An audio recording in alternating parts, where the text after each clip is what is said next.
there. As Aspen-based photographers, Tom Martin and Norm Clasen have traveled to some pretty exotic locations over the years. But for the next few months, they'll be staying close to home to focus on the things they love the most: Colorado's high country and the good people who call it home. Their year-long assignment to capture real Colorado in the pages of a book begins this morning. Matt Turnbull of Snowmass Falls Outfitters has invited the photographers along to help move his camp to a lower elevation before the first snows arrive. Hey guys, how's it going? What are you guys up to? We're ready. You guys found it, huh? You got to meet Norm Clasen. Ian Carney. Hi Ian, how are Good you? to meet you. Hi Norm. How are you? Ian, I don't think we've nice to met meet you, yet. Matt. How you doing, Matt? Hi Tom. Good to see you. Nice to see you. Appreciate you letting us go along on this. Just go meet my I had already met Matt's grandfather, Bob Perry, on a cattle drive a few years earlier, but I was just meeting his dad, Tom, for the first time. Hi, Tom. Tom Martin. Nearly everything that happens in a setting like this is a potential photo opportunity, and we couldn't wait to start shooting. 15 years ago, when I made the decision to pursue photography as my life's work, I asked one of Aspen's premier photographers for some advice. Yeah, right. He took the time to offer encouragement to a total stranger with wild-eyed ambition. You've seen Norm Clasen's images of cowboys splashed across billboards around the world. Nice light right now. Amazing how many things will get in your way. His easygoing manner and keen eye for the textures and characters of the American West have served him well. Well, our careers have kind of taken different paths over the years. I've done a lot of shots on water between the America's Cup and shooting down in the Caribbean, and I've always tried to concentrate on really intense color. And I've noticed in your work with some of the national ads that you've done for Marlboro, a lot of the light and texture is just real soft, kind of, you know, this color. A lot of beiges and grays, and boy, it's just really beautiful stuff. It goes perfect with the West. Well, you know, I mean, really, let's face it, you know, these colors and the colors you see in these horses, and, you know, they're soft colors. Yep. And they really lend themselves to sort of a characterization of the West. Yep. I mean, it has that feeling of timelessness that you don't get sometimes with those bright colors. Sure, if you got light, you use it, but when it's soft like this, to me, this is what it's all about. I've been dying to go up with you, so this is just a real treat for me. Well, you know, when I see a cowboy riding off in the sunset, I always thought about you sailing off in the sunset, so I'm not sure who had the better deal.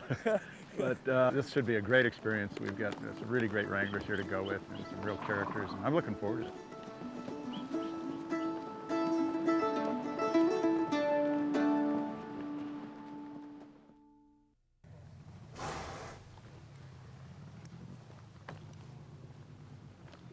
All right, Ian, just don't pay any attention to me.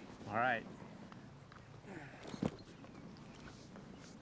Do that one more time, swing that rig just up, and this time when you swing it from the side so that I can keep your face in, and that whole pack will just be up in the air. There it is. Right. Great. Easy job. Just keep working.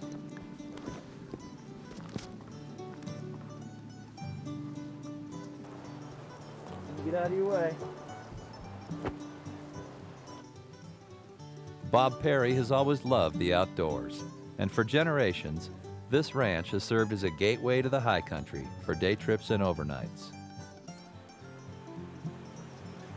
I was just thinking this morning that 50 years ago, last month, we took the Colorado Mountain Club for the summer out in 1945. Did you? They were up there for 2 weeks. Really? Yeah. You took quite a bit of stuff up for We them. took a lot of stuff up. We took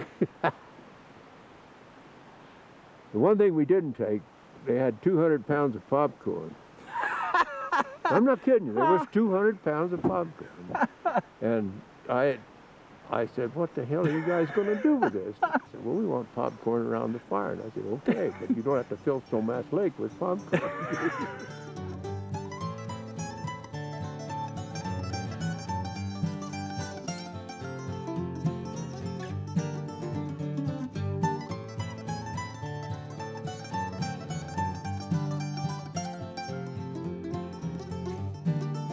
This family is here today because in 1880, at the age of 23, Matt's great-grandfather, D.R.C. Brown, made the precarious journey across the Great Divide.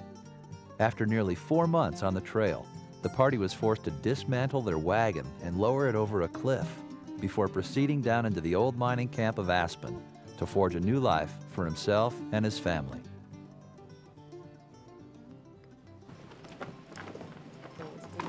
As the Wranglers finished loading the mules, Matt's mom and grandma invited me in for a cup of coffee. So Diddy, how did you meet Bob? Well, I grew up with Bob. We lived a block apart. And I went all through school with his sister, and he went all through school with one of my brothers. When he was a boy, he knew what he wanted to do, and he started to work on different ranches. He was terribly good with cattle, and he has always been able to think like a cow, and he does very well. And there's an art to that, Tom. There is an art sure to that. there is. And we raised horses. And I had always loved horses and loved the outdoors, and it was a good combination. One thing Mom and Dad have always done I like is there's sort of a demarcation point. When you come to the gate, you step back anywhere from 50 to 100 years. They've really preserved that little piece of Colorado history.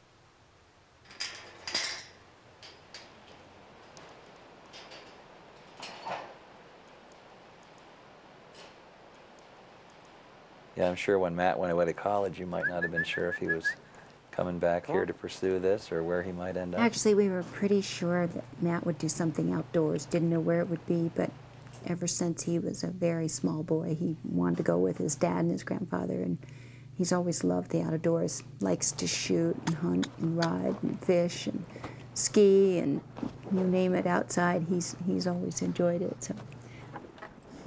About ready to go? Yeah, we're about ready to go. You all set over there? Yeah. And how did Matt and Pam meet? Actually, the last day of their spring vacations, they met in Aspen on the ski slopes. Right from the very beginning, they were attracted to one another. And Matt had an opportunity to buy out the guide and outfitter down the road, and he asked Pam if she would like to help him. And she said yes, and his good friend Ian Carney was part of it, and the three of them started out really with plenty of background, but not knowing exactly what was what, and they pulled it off.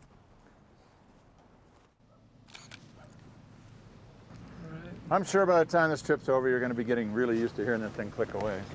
You're paying attention to me, and we'll be just right. Fill us in on Tom's background. Tom, your husband. He's an incredible fisherman. You will see him in that sort of sneaking position. I love to watch Tom. Fish see you.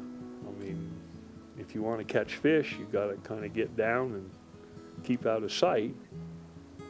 A lot of people, just want to catch fish, and that's not why I go fishing. I go fishing because I want to see that action, that fish come up to the fly that's presented right and take it.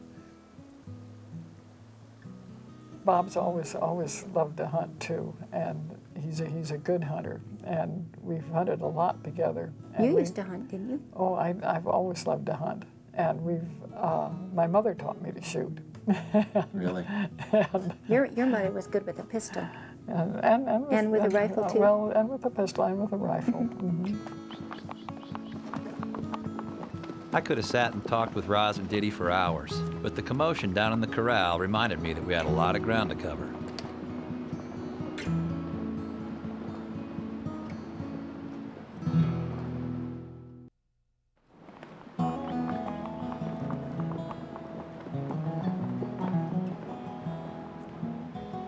We can almost feel the history rustling through the aspen leaves as 3 generations make their way up the very trail that had been cut by the original homesteader, Cattle Kate Lindvig, over 100 years earlier.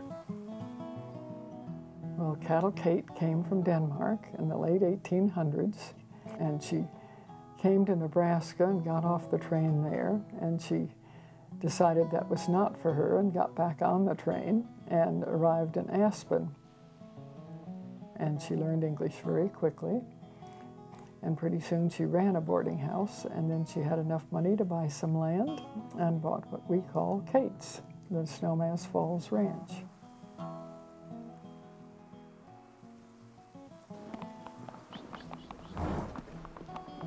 Be a woman at Snowmass. It's kind of a neat thing to think about. We have a picture of Kate on our wood stove, and I like to think about what it must have been like for Kate and all the miners that stopped by to visit or stay for a season.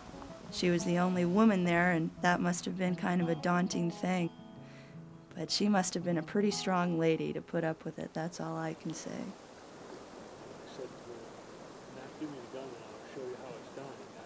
Well, I like to think that some cowboys make good historians because they have a lot of time on their hands as they sit in the saddle, and history gives you a sense of time and of place. And like the chaps I wear, they have silver conchos that came off my great uncle's chaps, and they were made in the Spanish silver mines in Mexico, and might even have been worn by a conquistador. And I like to think that pieces of cowboys' paraphernalia that travels with him are symbols of an undying breed.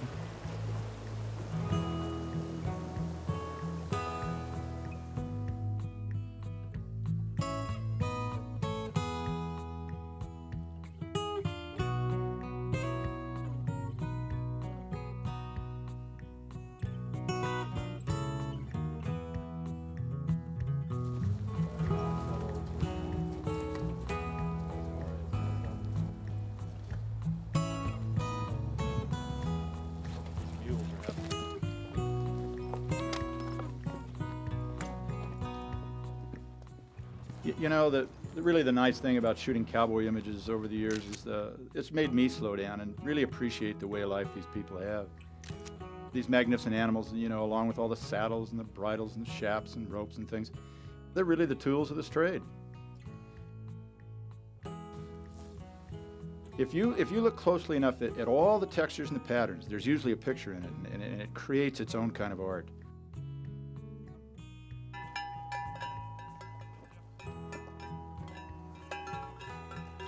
And backlighting, particularly with the horses and mules kicking up dust. I mean, that's my favorite.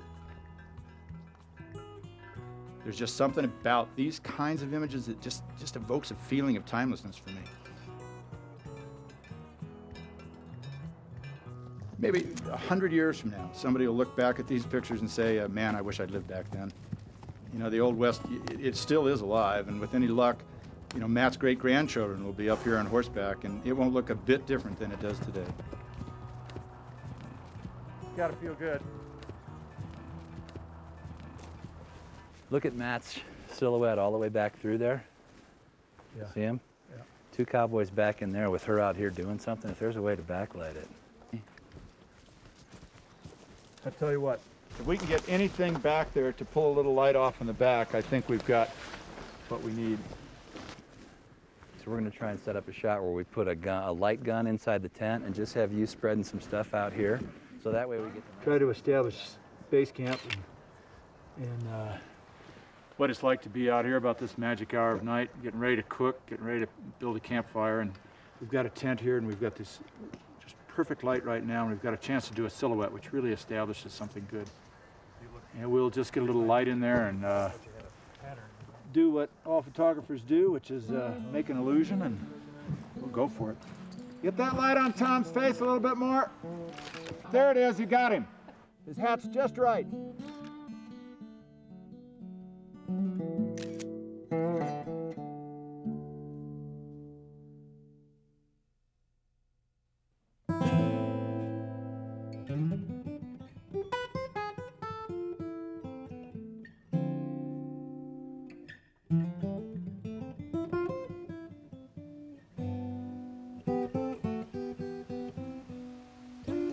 Horses are funny when they run. There's one spot when they stretch out and they actually sort of stop. When you capture that moment with the horse, it's really powerful.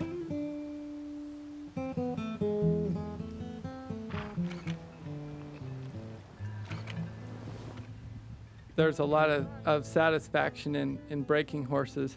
And if you follow through with what you see and make them do what you want every time, you come up with an animal that trusts you as much as it trusts itself. And that's really important when you're riding at 11,000 feet and there are cliffs on both sides, and you need a horse with good judgment, and you need to be able to count on that. That's what we wanted right there. Beauty. You're working on him, huh? He's getting better.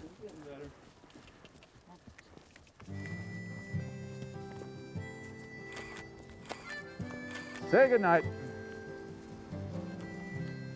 There goes the sun.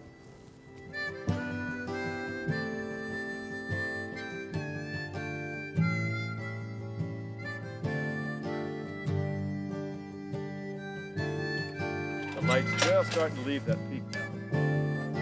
Oh, I don't like that. That's pretty. Went off there. Oh, yeah.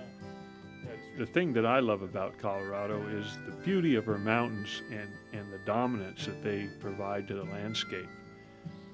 And I really think of all the western states I've traveled, that the openness of the sky and the relationships of those features is really that part of the landscape which I love the most.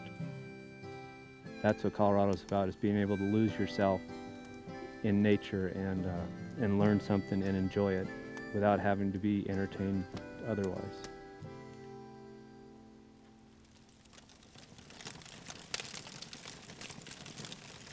Norm Clasen, why are you out, photographing us in real Colorado setting? I need the money. Yeah.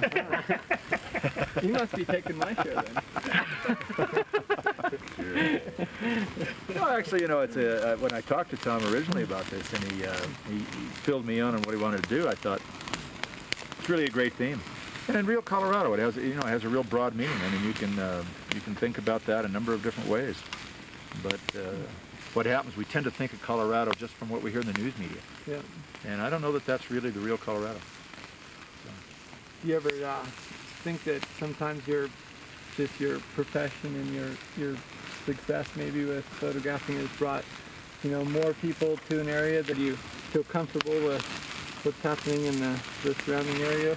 I think all of us have to realize that, people are going to move and Colorado's going to grow, and I think you just do the best you can with trying to contain the growth. But here we are. We're up here in the mountains right now, and there's a lot of people down there doing what they're doing, and here you are doing what you're doing. Yeah. So as long as I know that there's this kind of land just minutes from where we live, it sure is a nice feeling.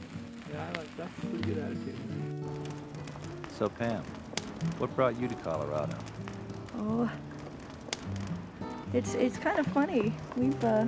I've come here ever since, to Aspen that is, ever since I was probably 2 or 3 years old. We'd always come for Christmas. Once I hit college and came here for a whole summer, I just really felt like this was home. And it first hit me driving from Illinois through Iowa, Nebraska, flat lands, even through the Front Range, and boom, all of a sudden you see the Rocky Mountains. And it was just the most wonderful sight in the world to me. And I just always felt like that was home. I love to write letters back to people and just, I bet they can't believe I've been riding for days and days.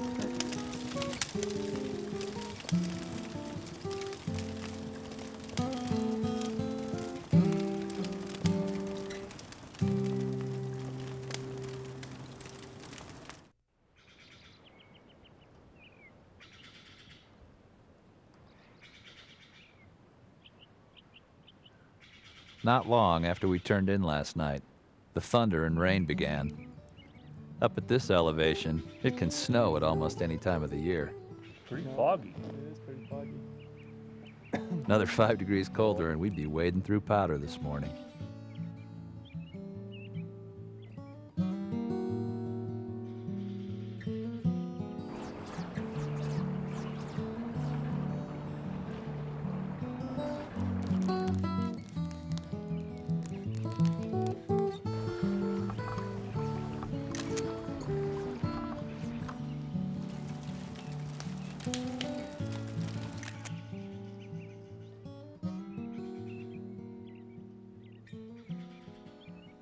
Oh, this is great. It's really good. Oh, what a shot. Jeez, it's amazing, isn't it? You know, when you think about it, on any given day you'd wake up cloudy like this and you'd say, forget it. You know, that shot worked because we didn't have the light. You know why it worked is because we bothered to go out and look around. If you don't go up there and look, you don't know. You know, I wish more people would consider working with the flat light. Well, the nice thing about this is, I mean, just look at the light on you and I. I mean, portrait light, beautiful. There's no shadow underneath the brim of your hat, and if it was a sunny day, you wouldn't be able to see your eyes right now. Well, you got to take a chance. Yeah. You know, with film and cameras the way they are today, and just going around with the tripod, if you just get up a little early and take a chance, you get some great shots. It's always a good idea to leave the house and get outdoors. With snow clouds building just beyond the next ridge, the time has arrived to pull up stakes and move the camp down to the 9,500-foot level for the hunting season.